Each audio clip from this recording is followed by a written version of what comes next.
The question, I guess, is the greater productivity that results from the use of capital, the reason why we are willing to pay interest. And of course, if you look at a employer, so I'm able to skirt around the terms here, and you say, how come you get so rich and I work so hard and get so poor? And he says, well, just think, how much could you produce without capital? You'd be lucky to produce more than enough to stay alive. Well, of course we get rich and you get poor. If you want to be rich, stop, if you spend as much time working as you spend complaining, you'd have something, right? You'd have capital and then you'd be rich because you'd be so much more productive. But Henry George argues that the payment of interest does not represent the greater result of using capital. Only an advantage of time in having the capital now rather than having to first produce it and accumulate it. Store it up. That's what he argues. And so this is my way of saying, tell him what you're going to tell him, and then tell him what you told him, huh? Could you tell me again? Yeah, I didn't get Henry George argues that the payment of interest does not represent the greater results of using capital. You know, the truck to move the dirt. That's not why we pay interest.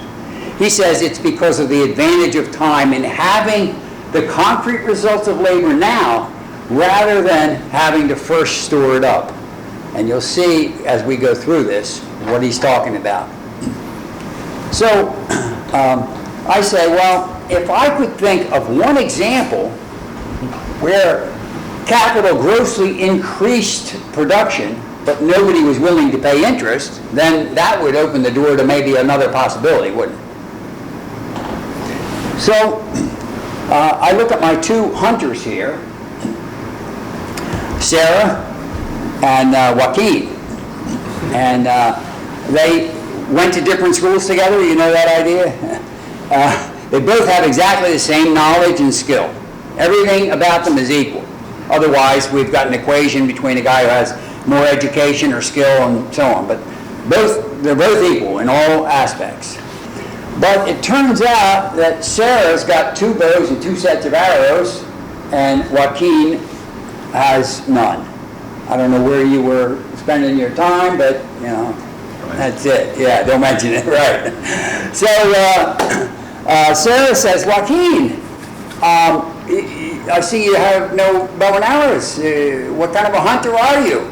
Listen, I've got an extra bow and a set of arrows, and I will lend it to you, provided you'll give me the difference between what you would likely have caught with sticks and stones that you picked up along the way and what you do catch with the bow and the arrows, which is going to be grossly more.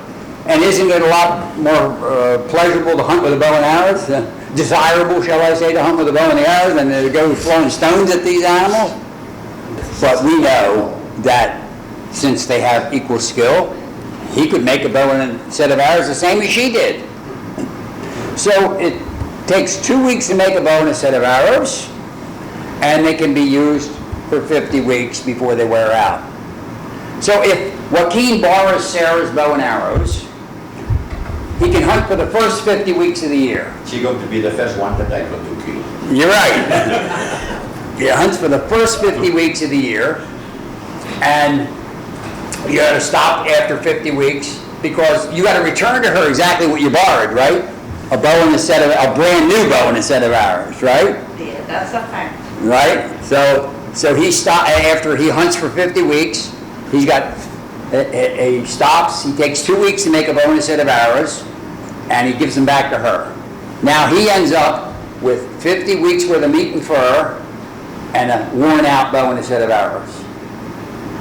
But if he, instead of borrowing yours, he says, I'll take the first 2 weeks of the year and I'll make a bow and a set of arrows, and I'll hunt for the remaining 50 weeks of the year.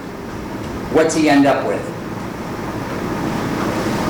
Only had bow and arrow 50 weeks worth of So what's the difference? bow and arrow. He says, Sarah, I don't think I can accommodate you because if I take the first 2 weeks and make my own bow and a set of arrows, I'll have exactly the same as if I borrowed yours, right? Yeah. So if that was the case, there just would not be any deal. But yet, he's not willing to pay interest for the loan, but look at how much the capital, the bow and the arrows, grossly increased productivity. Now, I had to think long and hard for an example where there wasn't some special tools needed to make the capital. And so that's why I picked the bows and the arrows. But what George says is, all production is not of the nature of bows and arrows, adapting. There are other modes of production. And so we come over to Ibrahim's house, and he invites us to have a little taste of his wine that he's made. And we say, Ibrahim, this is delicious. Oh man, we're all thrilled with it. And he says, yeah, well, you know, I emailed everybody the recipe. It's, you know, it's no secret. It's, you know, I brought it from my home town, and you're welcome to it. Enjoy. So after we've had a few drinks and we're raving about this wine, he said, well, let me give you a tour of my basement here. And he shows us all this wine down there.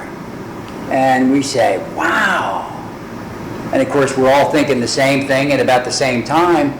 Ibrahim, why don't you give each one of us a barrel of wine, and we'll take it home with us. We already have the formula. We already know how to make it. You showed us that. And just give us about 2 weeks' notice when each barrel of wine is about gone. We'll make you a fresh batch of wine and give it back to you. And so you'll have fresh wine at all times in a sequence. And you'll have the use of your basement too now. Is that a good deal? Well, I wouldn't think it's a good deal because the best wine is the oldest. It increases in value. So, if I lend you a barrel of wine, which is going to increase in value, am I going to settle for another barrel of wine that's just like it 3 years later? No, I want interest, right?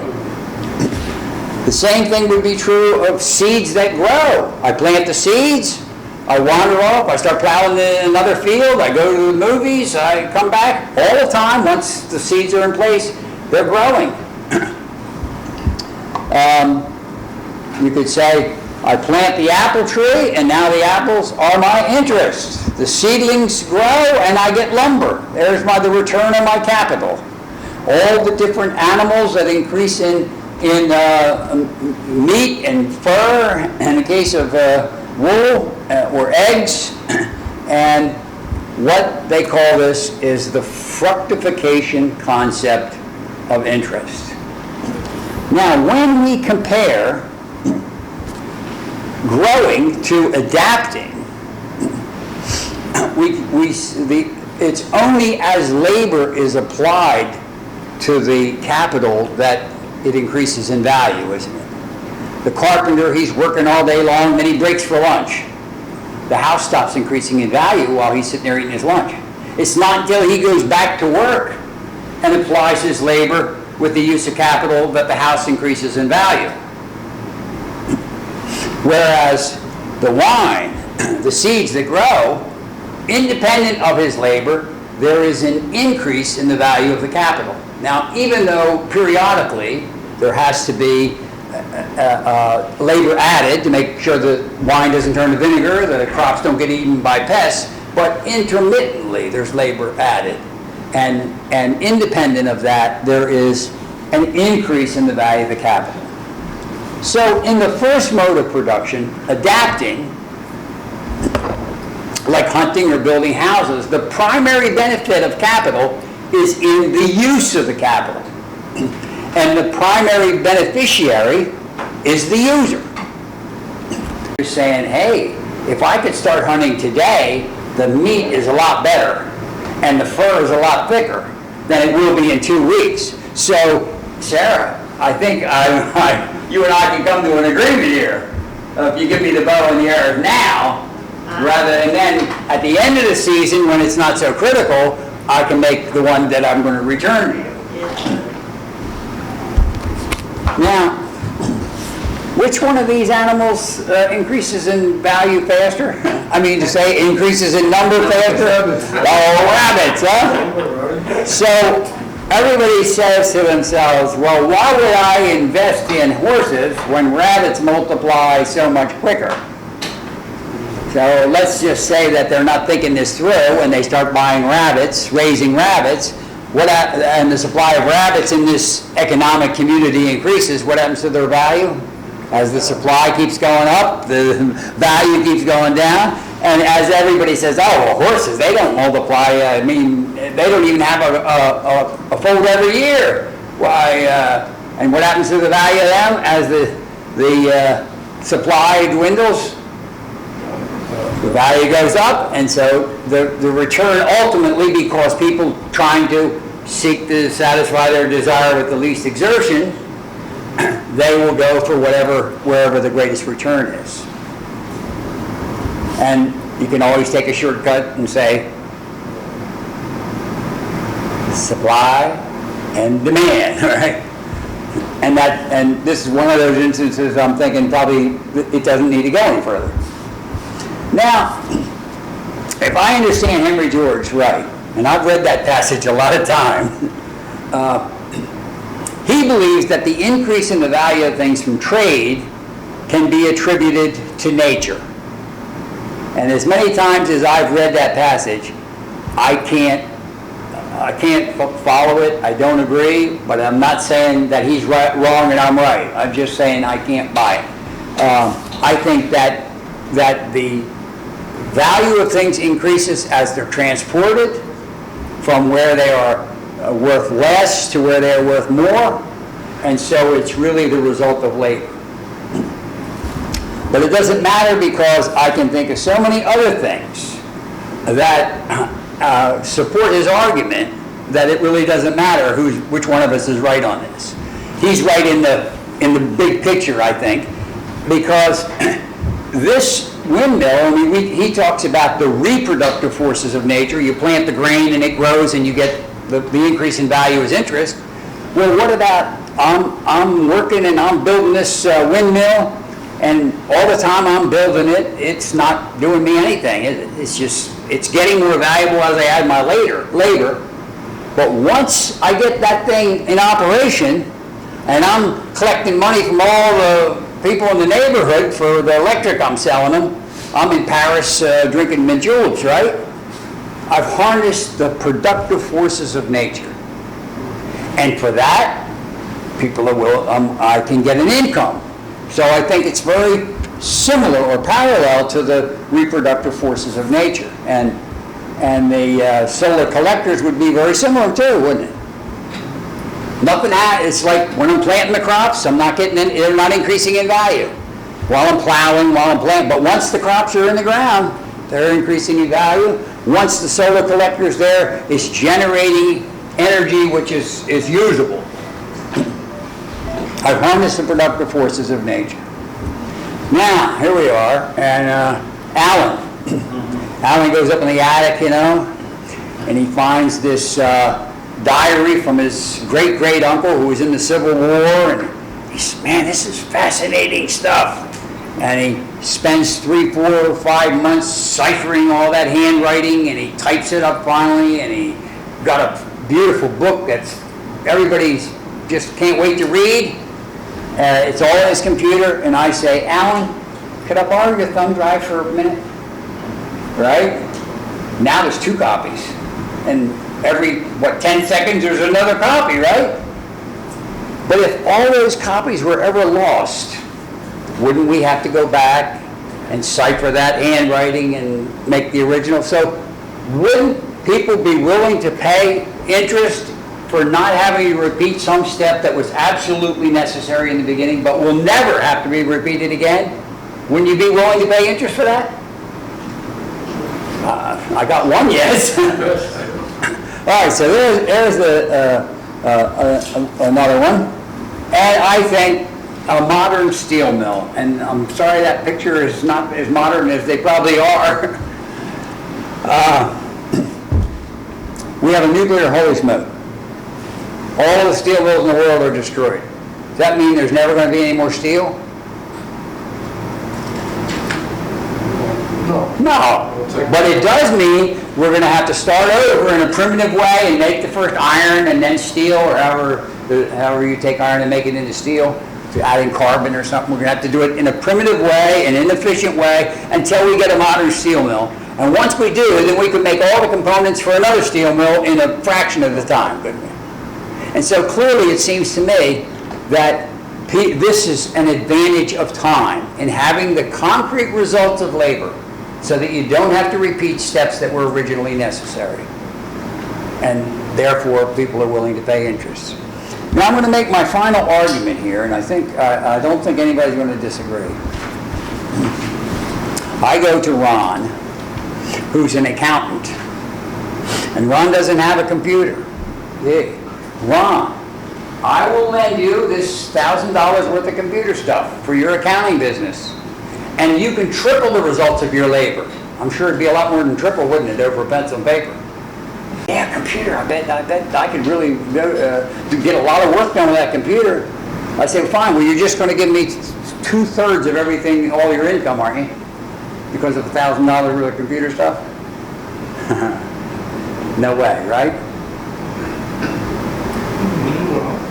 Why not? I mean, Why not? If I could increase it and Yeah, if you- 1/3 and give 2/3 to you, I would consider it. Of course, I might go out in the market and see if I can get a better deal than you're offering. Well, you would get a better deal, is my point. Than that, at any time in history, I'm sure you could have done it. So the increase in productivity, and what Henry George points out is that if the reason for interest was the increase in productivity, by now, and by his day even, interest would be thousands of %, wouldn't it? Every time a new invention comes along and capital makes labor more efficient, interest rates would go up. But do they go up? No. So there it's obviously this advantage of time. If there's only two choices, then I don't know what other choices would be. Now, to try and see if I can conceptualize this equilibrium between labor, the rewards to labor and capital, we've got a family and they go to the free land, so we don't have any rent to pay. And they, we'll say they have $100,000 worth of capital.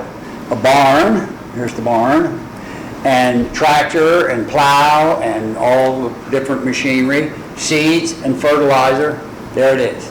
At the end of the year, the barn needs paint, the machinery is worn a little bit, the seed and fertilizer are gone, but what's in place of it? The crop, the harvest. And the harvest is worth a whole lot more than the depreciation of the other capital. Has $100,000 tied up in a sawmill. They've got the saw and the engine and the loaders and all the equipment. Same amount of capital. And we'll say that they work equally hard.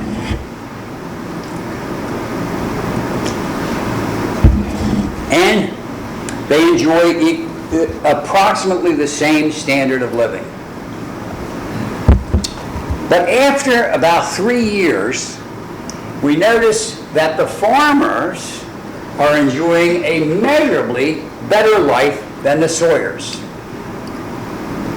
And about that time, the Sawyer's son is about to he got married and he's about to start a family, and he says, gee, should I start another sawmill? Or what should I do? He's trying to decide. And what is he going to do? As soon as he realizes that the farmers live a lot better than the Sawyers, with the same amount of work and the same amount of capital, he's going to start a farm, isn't he? And now, as one more family is growing food, the supply of food goes up within this community, and the value of the food starts to come down. And on the other side, there's one more family using boards, buying boards. What happens to the standard of living of the Sawyers? It's gone up, isn't it? And about that time, the farmer's son got married and he's going to start a family. What's he going to do? He sees that sawyers are living better than farmers. He says, well, you know, I know it's a tradition, but I want to satisfy my desires with the least exertion. So he goes ahead and starts a sawmill. Will give an equal result to either for an equivalent effort or sacrifice made. I've read that a lot of different times, and I just could not get my head around it. And if I can't do it after reading it all these years, I figure I can't expect others to do it. But capital used for adapting, like in the sawmill, enhances wages. Capital used for growing yields an increase in value. Will anyone pursue wages if they can get a higher reward from an increase in capital? So you could accumulate capital for adapting, or you can accumulate capital for growing, but you're always trying to seek to satisfy your desires with the least exertion. So you're not going to pursue wages if you can get a higher return from an increase of capital. Therefore, wages and interest tend to an equilibrium. Now that's my trying to make it in an understandable concept. If interest rates go up, what happens to the demand for capital? It goes up too, doesn't it? And as more capital is produced, what happens to the demand for labor to produce it? It goes up too, doesn't it? What then happens to wages? Let me say it again. Yeah. If interest rates go up, the demand for capital increases, right? All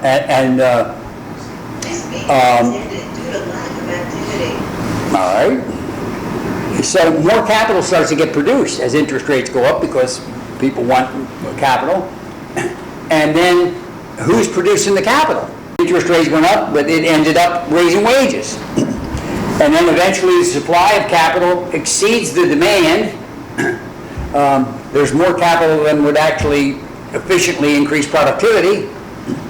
And the supply will do the effects of material progress upon the production and distribution of wealth, the effects of land speculation on the production and distribution of wealth. Thank you.